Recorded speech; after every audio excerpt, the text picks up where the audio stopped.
اور بڑھیں۔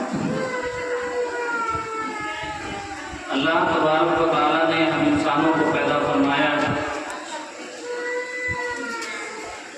اور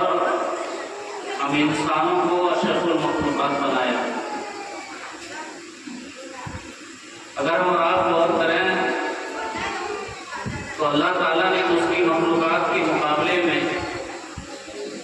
انسان کو جو اشرف المخلوقات بنایا تو اس کی وجہ یہ ہے کہ اللہ تبارک و تعالیٰ نے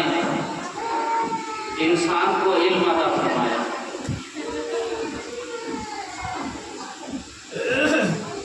قرآن مجید میں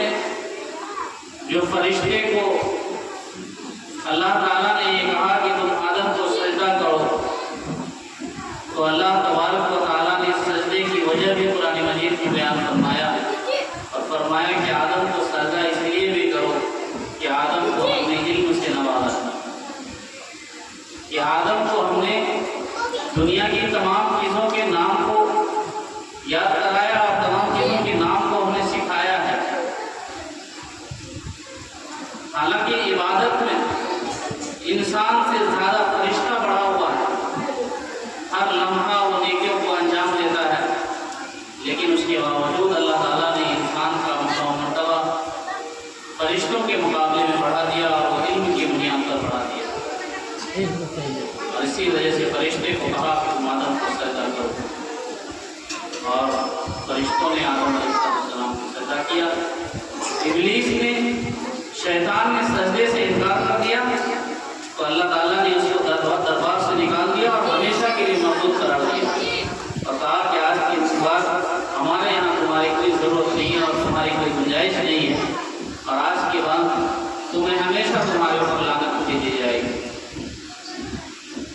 اور اللہ تبارک و تعالیٰ نے دنیا میں جو انسان کو پیدا فرمایا، چاہے وہ مرد ہو چاہے وہ عورت ہو، تمام کو اللہ تعالیٰ نے اپنی عبادت کے لیے پیدا فرمایا۔ اس میں کوئی تفریق نہیں پیدا کی گئی کہ مرد عبادت کریں گے اور عورت عبادت نہیں کریں گے، نہیں، بلکہ جنات اور انسان کے بارے میں جو اللہ تعالیٰ نے قرآن میں فرمایا کہ ہم نے جنات اور انسان کو صرف اپنی عبادت کے لیے پیدا کیا ہے، اور اس میں مرد عورت کی تفریق نہیں کی گئی، بلکہ قرآن کی بعض آیتوں میں اللہ تعالیٰ نے عبادت کا سراغ کیا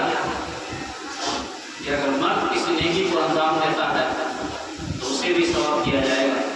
اور عورت کسی نیکی کو انجام دیتی ہے تو اسے بھی ثواب دیا جائے گا، اور کسی کے ثواب میں کوئی کمی نہیں کی جائے گی۔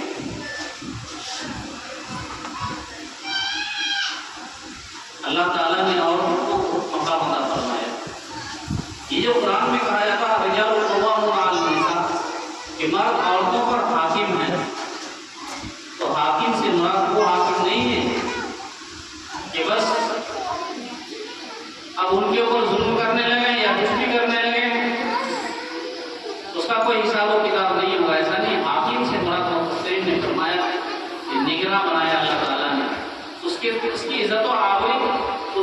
آبرو کا محافظ بنایا اللہ تعالیٰ نے، عورتوں کی عزت و آبرو کا اللہ تعالیٰ نے مردوں کو محافظ بنایا۔ یہ مطلب ہے حاکم کا کہ مرد عورت کی عزت و آبرو کی حفاظت کریں، اگر اس کے نکاح میں ہے تو اس کے حقوق کو ادا کریں۔ اب بس اللہ تعالیٰ نے تھوڑا سا درجہ مردوں کا بدل فرما دیا کہ ان کو نگراں مقرر فرما دیا۔ حدیث میں اللہ کے نبی صلی اللہ علیہ وسلم نے ارشاد فرمایا کلکم راع و کلکم مسئول عن رعیتہ، کہ تم میں کا ہر شخص ذمہ دار ہے اور ہر شخص کے اس کی ذمہ داری کے متعلق سوال کیا جائے۔ کوئی باپ کی حیثیت سے زندگی گزار رہا تو اس کے ماتحتی میں جو بھی بچے یا جو بھی اولاد زندگی گزار رہے ہیں، ان اولاد کے تعلق سے قیامت کے دن والد سے سوال کیا جائے گا کہ آپ نے اپنے بچوں کی کیسی تربیت کی، آپ نے اس کے ایمان کے بچانے کی فکر کی یا نہیں کی۔ کوئی بھائی ہے اس کی ماتحتی میں کوئی زندگی گزار رہا ہے، کوئی بھی جس حیثیت سے بھی وہ نگراں ہے، اس کی نگرانی میں کوئی زندگی گزار رہا ہے، تو ان لوگوں کے تعلق سے کل قیامت کے دن اس نگراں سے، اس ذمہ دار سے یہ سوال پوچھا جائے گا کہ آپ کا معاملہ ان کے ساتھ کیسا تھا۔ آج ہر گھر میں اس بات کی کوشش کی جاتی ہے کہ میرا بچہ اچھا پڑھے، اچھا کھائے، اچھی زندگی گزارے، لیکن اب بہت کم ایسے گھروں میں آپ کو لوگ ملیں گے جو اس بات کی کوشش کرتا ہو کہ میری بچیاں اور بچے ایمان پر قائم رہیں، ان کی تربیت اچھی ہو، ان کے اخلاق اچھے ہوں، ان کے بیٹھنے اٹھنے کا طریقہ، ان کا رہن سہن اچھا ہو۔ اب اس کی بہت کم کوشش کی جاتی ہے، اور یہی وجہ ہے کہ ہر آئے دن آپ معاشرے اور سماج کے اندر دیکھیں گے طرح طرح کی برائیاں جنم لے رہی ہیں، طرح طرح کی خبریں عام ہو رہی ہیں۔ اس کی وجہ یہ ہے کہ ہم بچوں اور بچوں کی ایمان کی فکر جس انداز میں ہمیں کرنا چاہیے ہم نہیں کرتے۔ آپ اندازہ لگائیے کہ یعقوب علیہ السلام کہ جب موت کا وقت قریب آیا تو قرآن مجید ان کے واقعے کو نقل کرتا ہے کہ یعقوب علیہ السلام کی موت کا وقت جب قریب آیا تو اپنی اولاد کو بلا کر کے انہیں نصیحت کر رہے ہیں کہ بنی اسماعیل علی بنی کہ تم اپنے بیٹوں سے کہا کہ میری اولاد میرے بعد تم کس کی عبادت کرو، ماں تعبدون من بعدی کہ تم میرے بعد کس کی عبادت کرو؟